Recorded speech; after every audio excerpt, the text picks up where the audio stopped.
Tu peux en goûter? Corinne Gouget, bonjour. Bonjour. Vous avez une jolie table. Est-ce que vous attendez des invités? Ah non, pas du tout. J'attendrai plutôt des évités. Donc évidemment, il est tout à fait naturel de penser apéritif. On pense apéritif, pique-nique, sortie scolaire. J'ai vu beaucoup d'enfants dévorer des paquets de chips dans des trains, dans des autobus, lors de ce voyage scolaire aussi.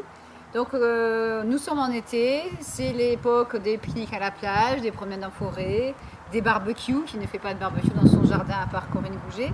Et donc il y a toujours des chips lors de ces événements.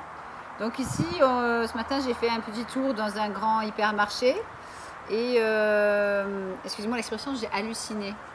Donc j'ai découvert les nouveaux goûts de chips cet été, parce que évidemment, je n'en achète jamais. Donc je vais vous montrer un peu ce qu'on a acheté. Je vais commencer par les 3D, si vous voulez voir le monde en 3 dimensions. Vous achetez des chips goût chèvre, c'est goût, hein, goût chèvre. Et on va jouer sur le marketing d'abord, après on regardera les ingrédients. Donc goût chèvre, c'est des petites chips en forme de cône comme ça, donc peut-être des cornes de diable, je sais pas quoi. Et donc on mange ça et après c'est censé être une recette de qualité. Grâce à son expertise, la marque vous propose des recettes produites à base d'huile de tournesol pour encore plus de plaisir. Donc ces petits cônes de maïs uniques, si croustillants et tellement bons, donneront du relief à vos apéritifs grâce à leur forme originale en 3 dimensions. Je vous garantis qu'au bout de 25 minutes, c'est vos neurones qui voient le monde en 3 dimensions. Alors ici, on a des chips que les enfants adorent. Les Monster Munch. Goût barbecue, goût. D'accord? Ne croyez pas, les enfants, que ces chips sont passés au barbecue, loin de là. Donc là, on a des missions. Ta mission, capturer tous les Monster Munch. Donc moi, ma mission, c'est de vous expliquer ce qu'il y a dans ces chips pour vous éviter certains problèmes de santé. Donc je suis l'auteur du livre Additifs alimentaires danger pour ceux qui ne le connaissent pas.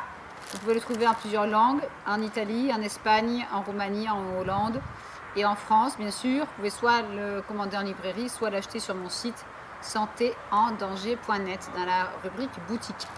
Donc du coup, il y a tous les additifs à l'intérieur et notamment, on va parler ici des différentes sources de glutamate monosodique dont je parle après le tableau sur plusieurs pages avec la liste des effets secondaires. Donc ça sera page 125 et vous avez 2 pages d'effets secondaires, page 129 et 130. Donc ici nous parlions aussi des Monster Munch où il y a 15% gratuit par lot de 2. Donc on vous vend des sachets par 2. Pourquoi? Parce que le glutamate monosodique, qui est un exhausteur de goût largement utilisé dans toutes les chips ici, favorise l'appétit. Donc ça trompe les papilles gustatives, pardon, et ça monte directement dans le cerveau et ça dit mange-moi, mange-moi, mange-moi, mange-moi, mange-moi. De nombreux adolescents et adultes en France et dans le monde entier sont accros à ce genre de produit. Si vous allez sur YouTube et que vous tapez la vérité sur le glutamate monosodique, vous verrez un petit film de 13 minutes qui est passé en 1991 à la télévision aux États-Unis et qui n'est surtout pas passé en Europe à la télévision. Et à l'époque, déjà en 91, on voyait déjà des chips de ce monsieur à moustache qui vendait déjà des soi-disant chips au goût irrésistible. Donc aujourd'hui, j'ai vu une jeune fille de 14 ans à peu près qui a pris cette boîte à la main. Bien sûr, ça donne envie. Il y a marqué extra, saucy barbecue. Donc c'est soi-disant encore barbecue avec beaucoup de sauce, avec des couleurs violettes attirantes. Et vous remarquerez encore que les ingrédients sont écrits en tout petit en plusieurs langues derrière. Ici, on a quelque chose quand même d'assez extraordinaire. C'est des chips saveur wasabi. J'ai jamais vu ça. Donc vous remarquerez que c'est très vert sur le devant, sur l'emballage du moins. On dirait des feuilles de salade à citron P. Donc c'est vert clair. Et effectivement, on voit qu'il y a marqué un apéritif, on peut manger une poignée de chips avec 5 olives et un verre de jus de tomate. Le problème, c'est qu'une fois que vous aurez mangé une poignée de chips saveur wasabi, vous aurez envie d'en manger une deuxième poignée, jusqu'au paquet. Je ne sais pas si à la caméra on peut voir, mais ces chips, elles ne sont pas vraiment vertes. Donc le wasabi, je ne sais pas d'où ils sortent. Elles sont légèrement vertes, mais loin d'être vertes, comme sur le paquet. Alors on regardera les ingrédients, bien sûr. Tout ça, c'est du marketing. À l'huile de tournesol, subtilement relevée. Faut pas rigoler. Saveur wasabi subtilement relevée. Ces chips saveur wasabi apporteront une note d'exotisme à vos apéritifs. Alors l'exotisme, c'est l'exhausteur de goût. Ici, on a des chips extraordinaires. Je vous déconseille d'en donner à vos enfants, à moins que vous souhaitiez transformer vos enfants en extraterrestres. Ça, c'est assez efficace. Donc, les extraterrestres goût jambon fromage. S'il y avait marqué au jambon et au fromage, ça voudrait dire qu'il y a du jambon et du fromage dans les chips. Là, c'est goût, donc c'est des arômes artificiels. Donc là, c'est pas cher et ça rapporte gros. Ça rappelle un petit peu les monstres, n'est-ce pas?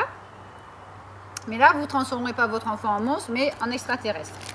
Et là, c'est pareil, derrière, 75 grammes, les extraterrestres, etc. Valeur nutritionnelle. Cet emballage contient 3 portions. Je vous signale ici qu'on en a jeté une partie à la poubelle directement. Ici, on a des chips qui sont très très connus, notamment en Belgique, qui se vendent en sachet 2 fois plus gros là-bas. Alors là, c'est des Doritos Nacho Cheese. Ouvre vite le paquet et découvre une exclosion de goût. Excusez-moi, il y a des gens qui passent en avion. C'est mes invités. Donc, on a des chips Nacho Cheese. Ouvre vite le paquet et découvre une explosion de goût. Produit à base de maïs grillé. En parlant de maïs, je vois nulle part sur le paquet sans OGM. Il se pourrait fort bien à ce moment-là que ces chips soient élaborés à partir de maïs transgénique. Ce qui est un énorme scandale, vous le savez. Et là, on va rajouter d'autres ingrédients pour provoquer une explosion de goût. Soit dit en passant, 48 heures après la consommation de ces chips, vos neurones sont toujours en train d'exploser et la neurotoxicité de ce genre de produit commence dans la demi-heure qui suit l'ingestion et beaucoup plus vite chez un enfant. Si un enfant de 2 ans et demi, 3 ans consomme ce genre de produit, son cerveau n'étant pas protégé par ce qu'on appelle la barrière hémato-encéphalique, et bien du coup le glutamate monosodique va directement dans le cerveau de l'enfant et il peut souffrir d'abord de troubles du comportement, puis par la suite de migraines, de crampes, de nausées, mais il va être vraiment très très énervé. Si vous voulez en savoir plus, vous allez sur mon site dans articles. Après, il y a mes articles. Et c'est le premier article de 2011 pour Kousmine, où il y a tout un dossier de 6 pages qui s'appelle « Les excitotoxines ». Vous en mangez peut-être tous les jours sans le savoir. Donc, on va continuer notre tour de table, n'est-ce pas? Ici, nous avons des chips goût bolognaise. Rien n'arrête le progrès, ni les industriels. Donc, c'est pas cher à grignoter à l'apéritif, à table ou en pique-nique. C'est pas par hasard, on ne vous sort pas ça à Noël. Alors, du coup, là, c'est saveur bolognaise. Il n'y a rien du tout de bolognaise là-dedans. Et on va lire les ingrédients tout à l'heure. Vous remarquerez en passant que c'est presque tous la même couleur, dans les jaunes orangés. Et c'est très croustillant. Ici, nous avons un petit délice qui s'appelle Rings saveur oignon. Ce genre de friandise est très très connu en Angleterre depuis des années. Et donc, on dirait effectivement des rondelles d'oignon frites dans de l'huile. Sauf que de l'oignon, il n'y en a pas beaucoup là-dedans. Donc, c'est très rigolo, avec des petits visages qui rigolent. Et on met produits soufflés à base de maïs et de blé, goût oignon. Donc, maïs probablement transgénique, il faudrait faire analyser. Du blé, donc du gluten, pour ceux qui sont allergiques, on pourra éviter. Et on vous dit que la diversité des produits de cette marque vous permet de varier votre alimentation et vous aide à construire votre équilibre nutritionnel. Corinne Gouget, elle en a marre. Elle en a vraiment ras-le-bol. C'est pas possible de lire ça. Donc là, puisqu'on est sur ce sachet, je vais vous apprendre à pouvoir discerner les différents noms du glutamate monosodique qui sont au nombre de 30 à 40 environ. Ingrédients, semoule de maïs, 64%. OGM ou pas, je vous laisse deviner. Huile de palme, c'est carrément marqué. Farine de blé, donc du gluten. Poudre d'oignon, 5%. Donc là-dedans, vous avez un tout petit peu de poudre d'oignon. Son de blé, 3,8%. Sel, assaisonnement aromatisé. Là, j'insiste.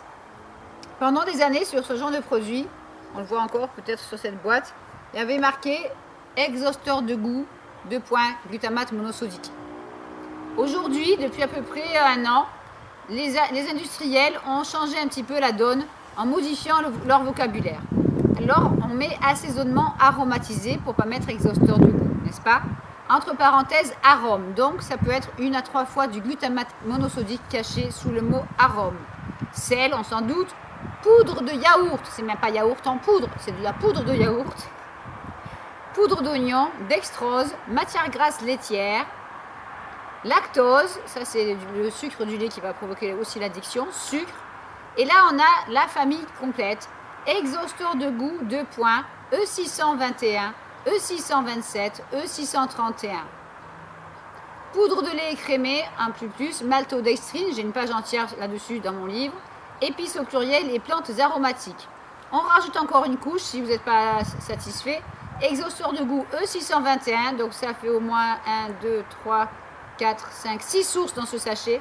Persil en poudre, colorant E100, ouf, c'est un colorant non dangereux. Traces d'arachide, céleri, œufs et crustacés.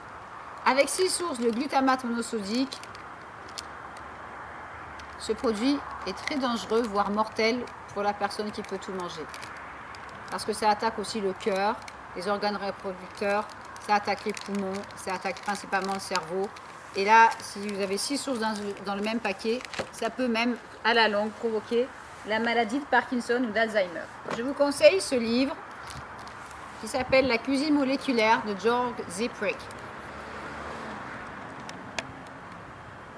Et je vais me permettre de vous lire juste un petit passage que l'on peut trouver dans ce livre qui va vous expliquer aussi plein de choses sur d'autres additifs. Mais là, on va parler de les exhausteurs de goût.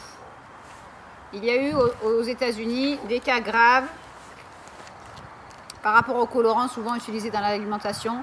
Et pour l'exhausteur de goût, c'est le plat principal. Il explique là, comme plat principal, souhaiteriez-vous un peu de tachycardie? Nous vous proposons également malaise, diarrhée, maux de tête et convulsions. Que préférez-vous? Tels sont en effet les symptômes du China Restaurant Syndrome, donc le syndrome du restaurant chinois, qui aurait déclenché, dit-on, l'exhausteur de goût appelé glutamate monosodique. Donc il parle de différentes choses et à un moment il dit: mais si après l'ingestion d'une soupe de glutamate bien corsée, on sent comme une lourdeur au niveau de l'abdomen, des doutes surgissent. A-t-on affaire à une indigestion ou bien à un symptôme d'urgence pour un grand nombre de maladies? L'avis des scientifiques peu nombreux qui ont osé se prononcer sur le glutamate monosodique n'est d'ailleurs pas flatteur. Le glutamate est un poison pour les neurones. Je répète, si vous n'avez pas bien entendu, le glutamate est un poison pour les neurones. L'auteur ne dit pas serait un poison, il affirme que c'est un poison. Et je tiens à vous informer, messieurs, dames, que le professeur John Olney a fait plus de 200 études dans toute sa carrière sur ce sujet et que dès les années 1960, il a dénoncé le glutamate monosodique comme pouvant provoquer des lésions cérébrales chez l'animal. Il y a plus de 40 ans, cet expert, spécialiste du cerveau aux États-Unis, a expliqué que si on laissait de grandes quantités de glutamate monosodique dans l'alimentation industrielle, nous assisterions à une épidémie mondiale d'obésité et de diabète. Nous y sommes. John Olney est toujours en vie. Vous pouvez le voir dans le film Notre poison quotidien, gratuitement sur Internet. Donc du coup, il parle de certains experts.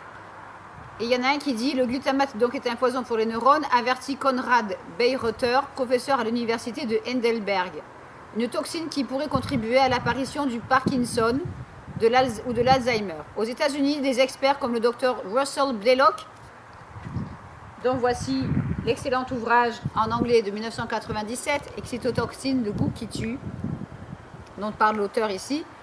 Le docteur Blaylock soutient la thèse que le glutamate monosodique à moyen ou long terme, et spécialement si on l'associe à l'édulcorant aspartame, provoque des maladies dégénératives.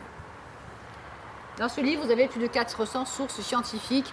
Faites passer à votre médecin, votre neurochirurgien, votre neurologue ou même au psychiatre, puisque le glutamate rend fou.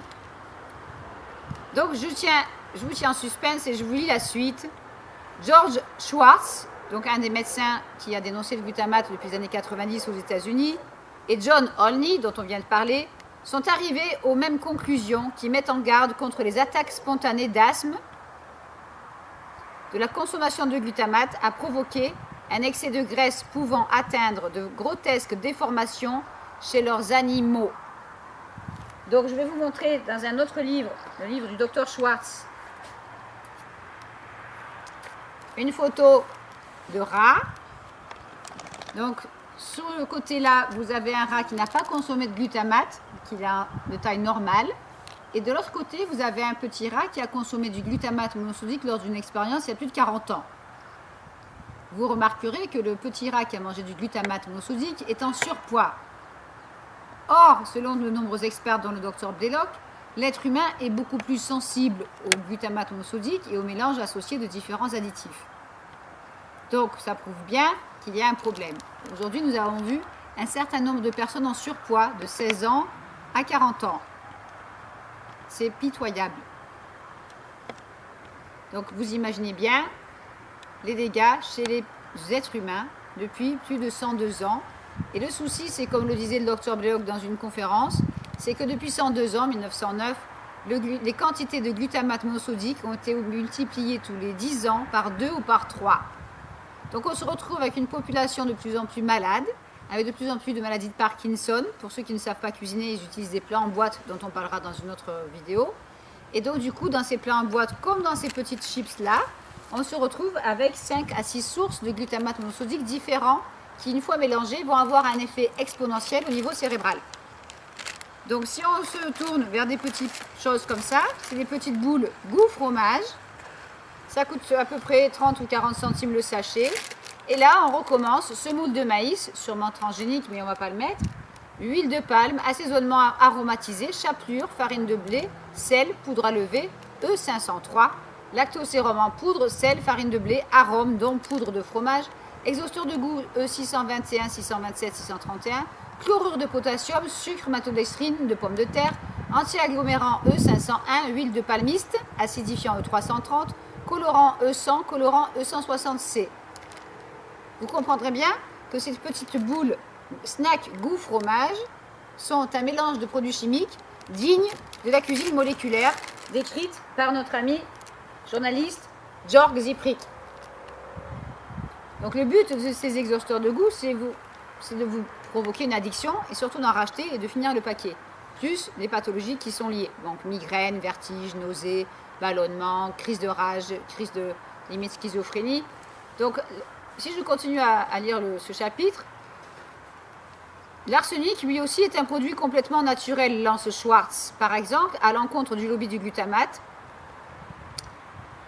il expliquait que certaines personnes réagissent davantage au glutamate qu'à l'arsenic.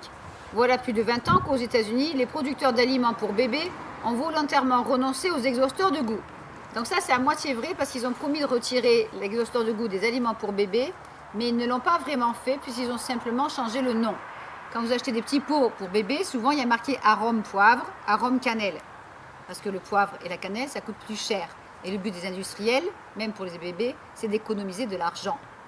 Je vous en supplie, les futurs parents ou les jeunes parents, faites vous-même vos purées de légumes ou de fruits pour vos enfants, sans arôme et avec de la vraie cannelle, du vrai poivre si vous voulez, ou du vrai sel. Mais en fait, en général, on ne met pas trop d'épices pour des bébés.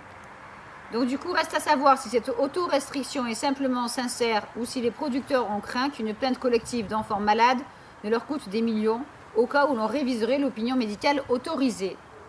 On sait que le glutamate stimule la salivation, il ouvre l'appétit. Plus on en consomme, donc plus on en mange, et forcément plus on grossit. On sait que les lobbies du glutamate constituent un sponsor puissant, plutôt que dans le football ou les concours culinaires. Ce lobby préfère investir ses millions dans des études scientifiques dont les conclusions sur la fiabilité de ces produits lui seront favorables. Je vous laisse lire la suite quand vous aurez envie, car on en parle aussi de la présence de cet additif dans les cantines scolaires, ce qui sera un autre sujet pour une autre vidéo. Donc là, c'est le livre de 1990 du Dr Schwartz, où il explique aussi tous les symptômes du glutamate monosodique, entre obésité, migraine, crise de colère, ça peut aller jusqu'au divorce selon lui, parce que beaucoup de couples ont cuisiné avec ça pendant des années et s'énervent. Ici, je vous montre un livre encore du docteur Hans Ulrich Grimm, et qui explique bien aussi par rapport au glutamate monosodique que ça affecte les neurones du cerveau. Le grondement des dieux, le glutamate, le goût qui peut tuer les cellules cérébrales. Donc il n'y a pas que moi qui en parle, il y a aussi d'autres auteurs. Je vous présente ici un livre qui va bientôt changer de couverture, qui est sorti cette année, The Man Who Sued the FDA. Et en photo ici, nous avons Jack Samuels, qui était une personne très connue concernant le glutamate monosodique, un Américain, et que j'aurais aimé beaucoup rencontrer. J'ai eu la chance d'être en relation téléphonique avec M. Samuels pendant 2-3 ans. Et il nous a quittés il y a à peu près 1 an et demi d'un problème cardiaque, après avoir passé toute sa vie en étant très allergique au glutamate monosodique.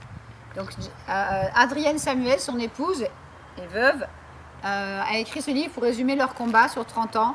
Et maintenant, il va y avoir une nouvelle couverture qui s'appellera tout simplement « Ce n'était pas Alzheimer, c'était le glutamate monosodique ».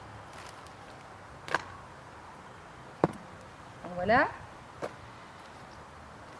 Je voudrais juste rajouter une petite phrase. Vous expliquez que vous avez droit à ces informations et que c'est même inscrit dans la Convention internationale du droit de l'enfant. Donc, article 17 de la Convention internationale des droits de l'enfant du 20 novembre 1989, les États, donc les gouvernements, les États parties reconnaissent l'importance de la fonction remplie par les médias et veillent à ce que l'enfant ait accès à une information et à des matériels provenant de sources nationales et internationales diverses, notamment ceux qui visent à promouvoir son bien-être social, spirituel et moral, ainsi que sa santé physique et mentale. Je répète, ainsi que sa santé physique et mentale. Je vous garantis que tous ces produits contiennent plusieurs sources de glutamate monosodique et que ça affecte très rapidement la santé physique et la santé mentale.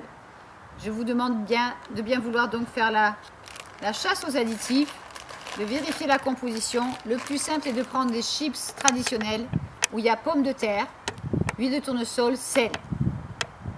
Bien sûr que c'est gras, ça a été frit, on n'en mange pas tous les jours, c'est trop gras, il y a trop de sel. On peut en manger de temps en temps pour un barbecue, un anniversaire, une soirée. Mais surtout, évitez ces chips qui sont farcis d'additifs alimentaires, notamment de glutamate monosodique sous toutes ses formes. Car là, c'est vraiment très dangereux et ça peut entraîner aussi un AVC, un arrêt cardiaque, des maladies plus ou moins fatales et à long terme, Parkinson notamment, Alzheimer, des problèmes cardiaques, de surpoids et de comportement. Donc je vous remercie de votre attention. Je vais vous montrer ce que je vais faire avec ces chips. Je vais les mettre dans un grand sac poubelle et on va filmer le mélange de tous ces chips dans le sac poubelle. Bien sûr, j'ai acheté tout ça aujourd'hui pour vous les montrer car je sais que de nombreuses personnes verront cette vidéo et que ça pourra sauver des vies. Je vous présente un sachet de glutamate monosodique pur. Voici ce que vous mangez en 5 ou 6 exemplaires dans des petits sachets de choses comme ça qui coûtent 30 centimes. À vous de choisir s'il faut manger des choses comme ça à 30 centimes pour avoir perdu des centaines de neurones ou s'il vaut mieux être informé avant. Vous avez droit à cette information. Donc voici à quoi ressemble le glutamate pur. Et là, j'aime bien ce sachet, il y a marqué French Quality, qualité française. Et oui, il y a des usines de glutamate en France. Donc du coup, on vous vend ça en poudre blanche, comme du sel. Et on ne retire pas ça des rayons ni du commerce. Donc à vous de lire les étiquettes avant de ressembler à un extraterrestre, à un monstre, ou de ressembler à avoir des yeux comme des rondelles d'oignon. Voilà, je vais mettre tout ça dans un sac poubelle et je vous dis à très bientôt et bon appétit.